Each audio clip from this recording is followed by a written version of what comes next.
History buffs of Reddit. What is a piece of history that often goes overlooked despite being very interesting or funny? Alboin, king of the Lombards, took his wife Rosamund as a spoil of war after he killed her father in the Lombard-Gepid War. Then at one point he made her drink from her father's skull, which he kept as a trophy and fashioned into a mug, telling her to drink merrily with your father. She had him assassinated. Cargo cults. After World War II, some tribes in Pacific Islands got their first exposure to civilization when US military bases would be set up. The military would bring supplies and food with them which the villagers liked. When the war ended, cults formed that built new runways, mimicked army drills, and even built straw planes to try and bring back the gods that gave them food, medicine, and supplies.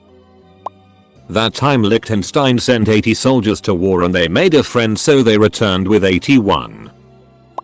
In Bernal Diaz del Castillo's The True History of the Conquest of New Spain, he mentions that a priest died during his time with Cortez. When searching through his stuff, they found a leather dildo. Another funny incident, they held Montezuma hostage in modern-day Mexico City. While a hostage, he still had gold and was a king, so he was treated half decently. One of the Spanish guards accidentally farted in his face. The guard was embarrassed and apologized profusely for humiliating a noble. To show there were no hard feelings, Montezuma gave the guard a gold piece. The stupid guard then farted again, hoping to get another gold piece.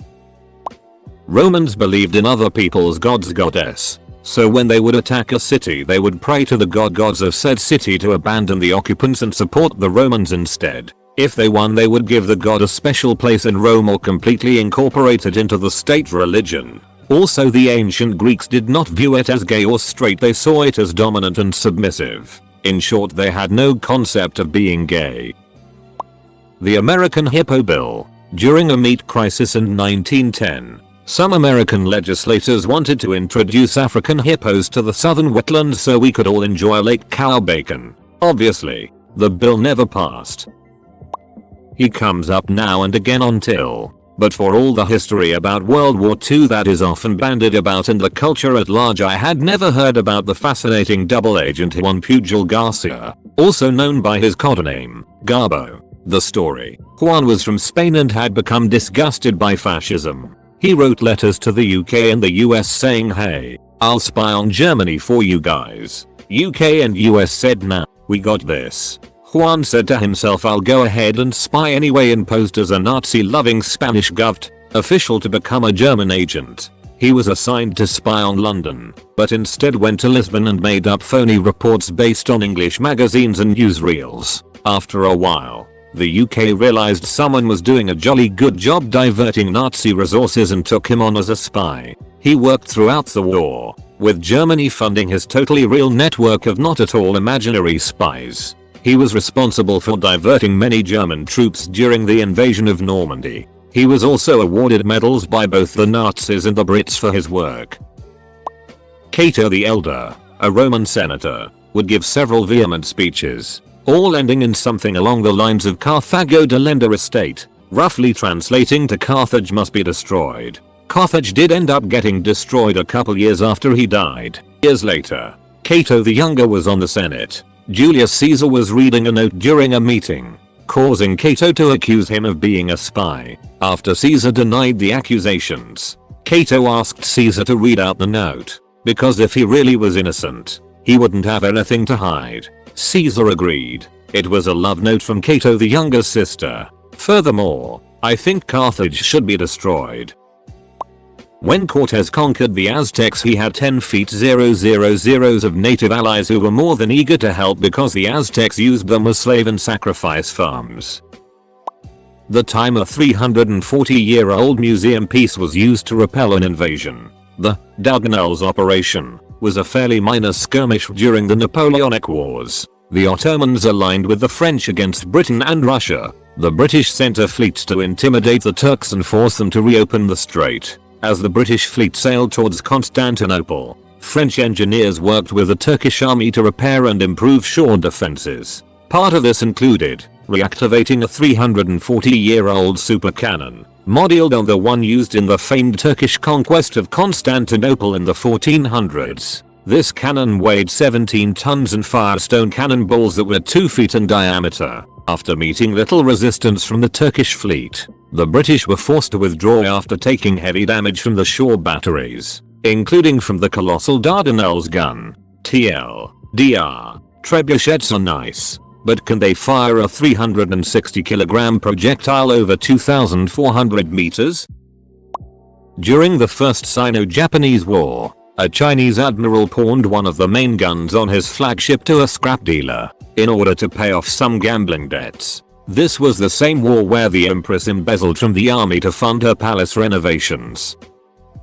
The Aztecs are overlooked in most history classes, but they were far from the primitive tribesmen that most people think of. At the height of its power, Tenochtitlan, the capital of the Aztec Triple Alliance, was rivaled in size by cities like London and Constantinople, and it was all built on a giant artificial island. It's a shame their culture was obliterated, because though they might have been a bit too obsessed with sacrificial killing, they were an incredibly fascinating civilization.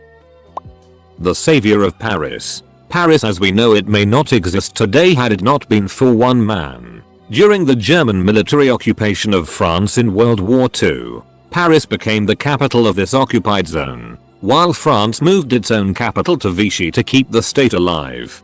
During this time Paris saw no real bombing or fighting and remained relatively unscathed, compared to London or Berlin by the war's end. However, the commander of Nazi-led Paris, General Dietrich von Choltitz, was given orders by Hitler to blow up the bridges and level the city should it be overtaken by the Allies, as he would never return it to them the way it was. Within a month the Free French forces liberated the city and Choltitz had famously ignored Hitler's call. Is Paris burning? The general grew fond of the Paris during his short time there and recognized its immense cultural and historical importance. So today he is remembered as the savior of Paris. How the actual call from Hitler went, or whether or not it even took place, is debated, but we do know that if Choltitz had not grown sympathetic, we may have lost some of the best parts of Paris. Read more on it here. The Byzantine Empire, or the Eastern Roman Empire, or whatever you would call it, all of it, all the stumbles, all the resurgences, not to mention all the meaningless disasters. Any nation surviving for 1000 years from the Dark Ages to the start of the Renaissance has served well in its time, all things considered. If you read through the Wikipedia of serial killer Albert Fish, it's really messed up the crimes he committed, but one pretty random hilarious thing stands out. He began to have auditory hallucinations. He once wrapped himself in a carpet, saying that he was following the instructions of John the Apostle. Hundreds of US communities started using their own currencies during the Great Depression in order to bypass economic downfall. Of course there was the Dust Bowl and other factors at play, but it generally worked. Sometimes, it's as simple as stepping outside the systems that are in place. Some of our problems really only exist on paper.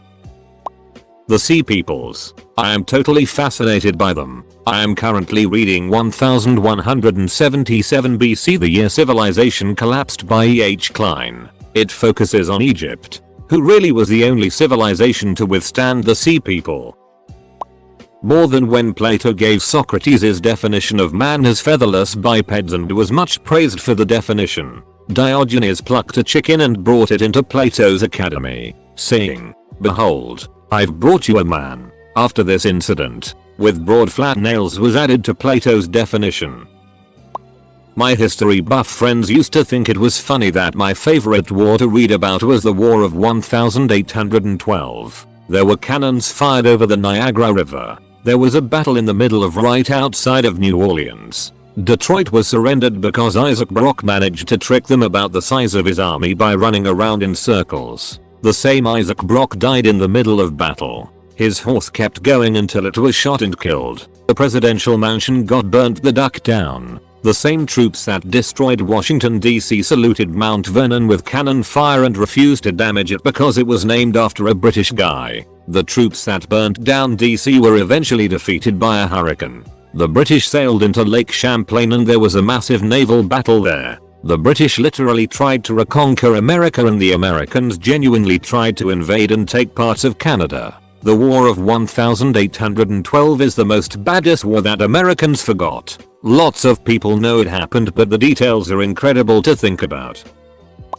I will preface this by saying our sources from the time are sketchy at best, so this may not have happened, but I digress. We all know Charlemagne, yes, king of the Franks and all that. Well, while he did a great deal for the Frankish legacy, he wasn't the first independent Frankish king. That honor went to a guy named Childeric, and this dude must have been fine as duck because his sexual escapades are insane. So Childeric was actually king twice, but he never got usurped. Nope. He was instead exiled, not for killing anyone or it like that, just because he ducked so many of the Frankish nobles' wives. Genuinely, the sources tell us he was banished because all the lords realized that their wives were all cheating on them with the same dude, and so told the king to duck off. So he duly did, and ended up in the court of another barbarian king as an ally to him. During this time, he got into the royal court, got chatting with the king's wife, and you guessed it, diddled the lass. Following this, rather than keeping it a thing on the down low, Childeric straight up declared that he was marrying the wife, ran off with her, and brought her back to the nobles that thought they were finally rid of the horny bastard.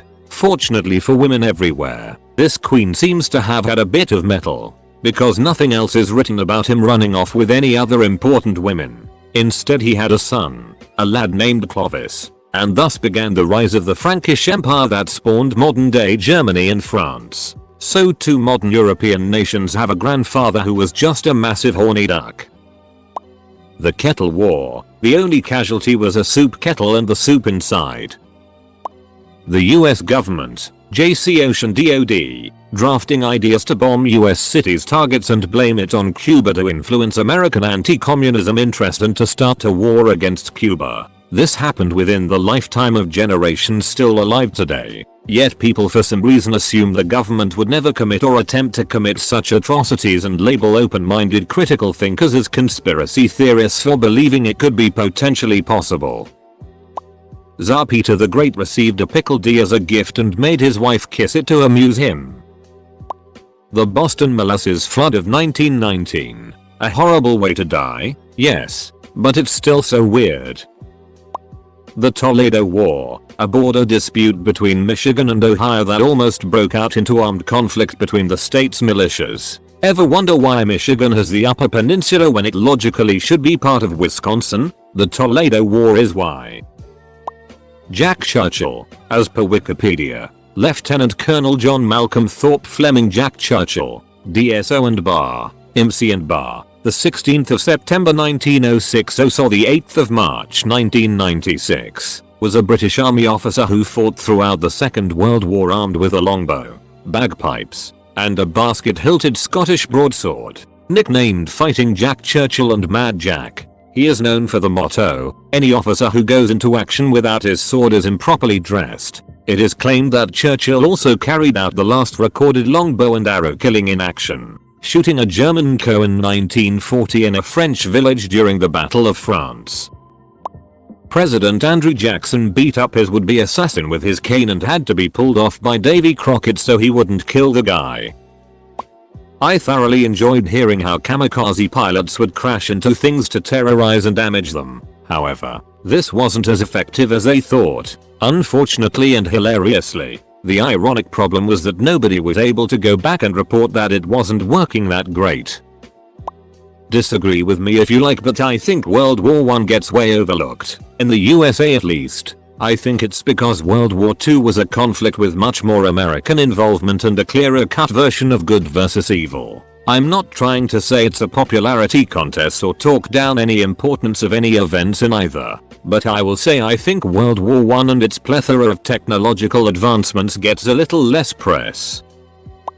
The Hawaiian Kingdom, especially King Kamehameha the Great and King Kalakaua. I sadly know many that believe that the Hawaiian Islands were never a nation, when in fact one has to wonder where they would be today if the United States didn't annex them. Kalakaua was the first king to circumnavigate the globe, and the Iolani Palace had electric lighting and plumbing before the White House. There was even a point where Hawaii boasted a higher literacy rate than the United States and Europe. But, we'll never know now. George Washington's bar tab. It was a farewell celebration in his honor. The site mentions the number of guests as well as what alcohol was stocked. You think that night you went clubbing and puked on a bouncer was partying hard? George Washington and his buddies would have laid us all under the table. Pink wasn't always a girl's color and blue a boy's color. In fact, it was once the other way around. The distinction of blue for boys and pink for girls didn't take full hold until the middle of the 20th century. Look at this photo. If your first thought is that this was a Jewish prisoner in a Nazi concentration camp somewhere in Europe, you'd be wrong. This was actually taken in South Africa in 1901 during the Anglo-Boer War, and the person in the photo is a 7-year-old girl in a British concentration camp. She later died from malnourishment. That's right. The British had concentration camps before the Nazis. If I remember correctly, the Nazis actually got the idea from the British. Mussolini nearly wiped out the mafia, but the American government brought them back to power in order to help fight the fascists. Attila the Hun had a son named Erp. He also left this son absolutely nothing, dividing his kingdom between 3 other sons, so he got no inheritance, and a hysterical name. So the first printing technology was carving entire pages of books onto wooden blocks, then stamping all the blocks onto paper to produce books. This was extremely time consuming because of all the carving that was required. In addition, these blocks only allowed you to reproduce one particular book. Still, it was an amazing technology that allowed people to pass on stories and knowledge. People became more educated and intelligent.